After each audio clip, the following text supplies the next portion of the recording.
In today's video, I'm going to teach you how to log into Apple ID and App Store. If you're signed into iCloud on your iPhone, but the App Store still isn't recognizing your account, this quick walkthrough will get everything in sync so you can download apps without any hiccups.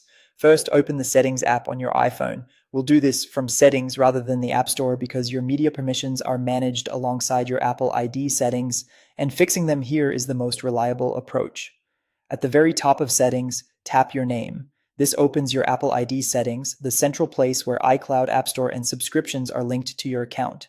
If you manage more than one Apple ID across devices, just make sure you're in the account you intend to use for the App Store. You don't need to enter any sensitive information here. We're simply confirming the connection for purchases. Now, scroll down and tap Media and Purchases. This section controls your access to the App Store and other media services. Tap Setup. You'll see a message confirming that you're currently signed into iCloud with this account. That's exactly what we want, because it means the device recognizes your Apple ID and just needs to link it to the App Store. Go ahead and tap Continue. Your device will briefly show signing in.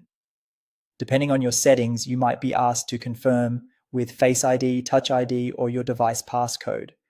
That's normal and helps keep your account secure. Give it a moment to complete. A short pause here is expected. Once that finishes, open the App Store again. You should now be logged in and able to download apps normally. If the change doesn't appear right away, wait a few seconds and try pulling down to refresh the Today tab or search for an app and tap the download button. You'll notice your profile icon in the top right reflects your Apple ID, confirming that everything is connected. And that's it. You've just linked your Apple ID to Media and Purchases and resolved the App Store sign-in without needing to re-enter account details. This process is especially helpful if you were already on iCloud, but the App Store was asking you to sign in separately or refusing to start downloads.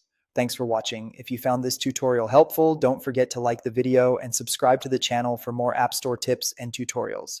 It helps others find the guide, and I'll keep bringing you clear step-by-step fixes just like this one.